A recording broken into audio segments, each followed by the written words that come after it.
अस्सलाम वालेकुम students, I hope you will be fine. तो प्रीवियस लेक्चर में हमने इफ़ एल्स स्टेटमेंट को स्टार्ट किया था।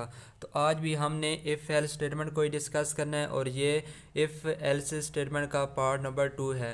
तो आज के लेक्चर में हम इफ़ एल्स स्टेटमेंट से रिलेटेड जो एग्जांपल्स हैं उनको सॉल्व करेंगे। तो फर्स्ट हमारे पास है write a program that takes the temperature of the body as input and if temperature is greater than 98.6 it prints you have fever and if otherwise you don't have fever। तो programme ने क्या है कि हमने programme लिखना है कि input में हमने किसी भी ह्यूमन का जो बॉडी टेम्परेचर है वो इनपुट में देना है। तो हमें पता है कि जो ह्यूमन का नॉर्मल बॉडी टेम्परेचर होता है वो हमारे पास होता है 98.6 फ़ारेनहाइट। तो अगर 98.6 होगा या उससे कम होगा तो इस केस में हमारे पास क्या होगा, उसको फीवर नहीं होगा। और अगर 98.6 से ज़्यादा टेम्परेचर होगा तो उस केस में उसको फीवर होगा। तो स्टार्ट करते हैं प्रोग्राम को। तो जो हमारे पास टेम्परेचर है उसको हमने वेरिएबल्स में लेना है। तो हमने यहाँ पे टाइप करना है फ्लोट और टेम्परेचर के लिए हम यहाँ पे टाइप कर देते हैं टी और उसके बाद यहाँ से सेमी कॉलन और एंटर और प्रिंट एफ। तो अब यहाँ पे हमने टाइप करना है एंटर द बॉडी टेम्परेचर कि ह्यूमन का जो बॉडी टेम्परेचर वो कितना है, एंटर द बॉडी टेम्परेचर। और उसके बाद यहाँ से आपको पता है कि टेम्परेचर जो हमारे पास है वो हमारे पास वेरिएबल्स में है। तो वेरिएबल से वैल्यूज़ लेने के लिए हमने स्कैन को यूज़ करना है। तो ऊपर हमने फ्लोट का यूज़ किया तो उसके लिए फॉर्मेट स्पेसिफायर परसेंटेज एफ और उसके बाद यहाँ से एंड और यहाँ से टी और उसके बाद आपने यहाँ से एंटर टाइप करना है। और उसके बाद अब आपने यहाँ पे कंडीशन लगानी है कि आपको पता है कि 98.6 अगर टेम्परेचर हो तो उस केस में फ़ीवर नहीं होता, लेकिन अगर 98.6 से ज़्यादा हो तो उस केस में फ़ीवर होता है। तो हमने यहाँ पे कंडीशन टाइप करनी है कि अगर हमारे पास जो टेम्परेचर है वो हमारे पास हो ग्रेटर दैन इक्वल टू हो 98.6 सॉरी ग्रेटर दैन 98.6 और उसके बाद तो इस केस में हमने क्या करना है, क्या प्रिंट करवाना है, यू हैव फीवर। तो आपने यहाँ पे टाइप करना है यू हैव फीवर। और उसके बाद हमारे पास सेकंड कंडीशन क्या है, एल्स कि अगर इसके अलावा कोई टेम्परेचर अगर 98.6 है या उससे कम है तो उस केस में फ़ीवर नहीं होगा। तो एल्स में आपने टाइप करना है print F you don't have fever, you don't have fever. तो ये हमारे पास प्रोग्राम बन चुका है। तो रन करवाते हैं प्रोग्राम को। तो यहाँ पर प्रिंट हो चुका है एंटर द बॉडी टेम्परेचर। आप यहाँ पर कुछ भी टेम्परेचर टाइप कर दें। मिसाल के तौर पर अगर हमारा टेम्परेचर हो 98.6 तो आपको पता है कि 98.6 ह्यूमन का नॉर्मल बॉडी टेम्परेचर होता है, इस केस में फ़ीवर नहीं होता। तो जब आप इसको एंटर टाइप करेंगे तो प्रोग्राम यहाँ पर शो करवा देगा you don't have fever.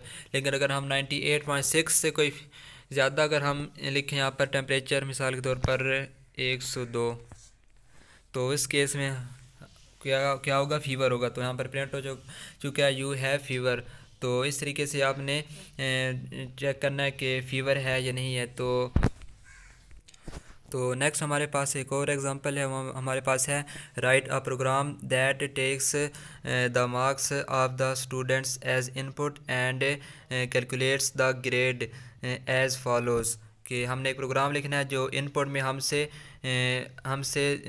Students के जो मार्क्स अपटेंड है वो इनपुट में मांगे और आउटपुट में वो ग्रेड शो करवा दे। तो ग्रेडिंग का तरीका उसने यहाँ पे टाइप कर दिया है, वो हमारे पास है कि इफ़ ग्रेड्स इक्वल टू और ग्रेटर दैन 80 उस वक्त हमारे पास ग्रेड क्या होगा, ए। इसी तरह अगर हमारे पास जो नंबर हैं वो 70 से ज़्यादा होंगे, 70 या 70 से ज़्यादा, तो उस केस में हमारे पास बी ग्रेड होगा। इसी तरह 60 या 60 से ज़्यादा हमारे पास नंबर होंगे तो उस केस में हमारे पास सी ग्रेड होगा। और 50 या 50 से ज़्यादा होंगे तो उस वक्त डी ग्रेड, या 50 से कम होंगे तो उस वक्त एफ़ ग्रेड।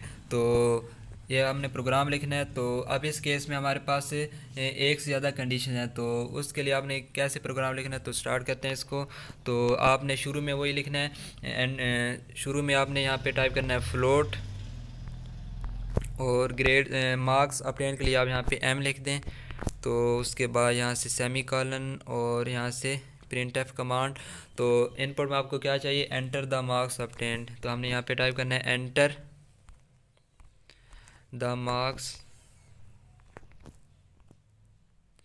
ऑब्टेन्ड। और उसके बाद ये हमारे पास क्या है, वेरिएबल्स में है। तो वेरिएबल्स से वैल्यूज़ लेने के लिए हमने यहाँ पे स्कैन एफ कमांड को यूज़ करना है। तो ऊपर हमने फ्लोट यूज़ किया, तो यहाँ से परसेंटेज एफ और उसके बाद एम टाइप किया, तो यहाँ से एंड और यहाँ से एम। और उसके बाद आपने यहाँ से कंडीशंस लगानी है। तो कंडीशंस फर्स्ट हमारे पास क्या है कि अगर हमारे पास जो मार्क्स हैं वो हमारे पास 80 या 80 से ज़्यादा हों, तो उस केस में हमने क्या प्रिंट करवाना है, ए ग्रेड। तो हमने यहाँ पे टाइप करना है इफ़ जो हमारे पास मार्क्स हैं वो हैं ग्रेटर देन और इक्वल टू 80, तो इस केस में हमने क्या प्रिंट करवाना है, ए ग्रेड। तो हमने यहाँ पे टाइप करना है प्रिंट एफ ए। और इसी तरह हम अब जब हमने सेकंड कंडीशन लगानी है तो हमने यहाँ पे यूज़ करना है एल्स इफ़ का। तो इफ़ उसके बाद एल्स इफ़ और जो लास्ट हमारे पास कंडीशन होगी उसमें सिंपली आपने एल्स लिखना है। तो इफ़ के बाद आपने यहाँ पे टाइप करना है एल्स इफ़, और यहाँ से उसके बाद आपने यहाँ से कंडीशन लगा देनी है। और कंडीशन क्या है कि अगर हमारे पास मार्क्स हैं वो हमारे पास क्या हो, 70 या 70 से ज़्यादा हो, तो हमने यहाँ पे टाइप करना है 70 और greater than 70, sorry um marks जो हैं ग्रेटर देन इक्वल टू 70 हों, तो इस केस में हमने क्या प्रिंट करवाना है, बी ग्रेड। इसी तरह अगर जो हमारे पास मार्क्स हैं वो 60 या 60 से ज़्यादा हों, तो उस केस में हमारे पास सी ग्रेड।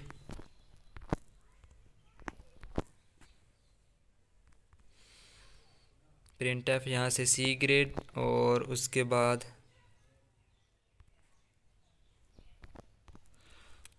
अगर 50 या 50 से ज़्यादा तो उस वक्त डी ग्रेड। एल्स इफ़, और यहाँ से कंडीशन क्या है कि जो ग्रेड्स हैं अगर हमारे पास 50 ग्रेटर देन इक्वल टू 50 हों, तो उस केस में हमने क्या प्रिंट करवाना है, डी ग्रेड। और अगर 50 से कम हो तो उस केस में आपने टाइप करना है एल्स, और यहाँ पे आपने टाइप करना है एंटर तो प्रिंट एफ। तो इस केस में मतलब जब 50 से कम होंगे तो उस केस में हमारे पास क्या होगा, एफ़ ग्रेड। तो प्रोग्राम बन चुका है, तो इसको रन करवाना है। तो प्रोग्राम ने हमसे मांगा है एंटर द मार्क्स ऑब्टेन्ड। आप यहाँ पे 80 से अबव लिखेंगे तो ए ग्रेड आएगा। तो आप यहाँ पे टाइप कर दें 89, तो आप देख सकते हैं यहाँ से ए ग्रेड प्रिंट हो चुका है। तो इस तरीके से आपने ग्रेड्स को चेक करना है कि कौन सा ग्रेड बनता है। तो उसके बाद आप सबको चेक कर लें बारी बारी। अब हमने 80 से ज़्यादा लिखने हैं और 90 से कम, तो आप 86 टाइप कर दें, सॉरी 70 से ज़्यादा 75 टाइप कर दें। तो इस केस में हमारे पास देख सकते हैं यहाँ पर बी ग्रेड प्रिंट हो चुका है। इसी तरह आप अगर 60 से ज़्यादा लिखेंगे तो सी ग्रेड, 67 यहाँ पे सी ग्रेड, और उसके बाद 50 से ज़्यादा होंगे तो डी ग्रेड, 52 कुछ भी लिख दें, 53 यहाँ से डी ग्रेड। और उसके बाद लास्ट कंडीशन क्या थी कि 50 से कम होने चाहिए, तो 50 से कम के केस में हमारे पास क्या होगा, एफ़ ग्रेड। तो आप यहाँ पे 45 टाइप करेंगे तो हमारे पास से एफ़ ग्रेड आएगा। तो ये हमारे पास थी इफ़ एल्स स्टेटमेंट, तो ये कंप्लीट भी हो चुकी है। तो नेक्स्ट लेक्चर में हम नेक्स्ट स्ट्रक्चर को डिस्कस करेंगे। तब तक के लिए अल्लाह हाफिज़।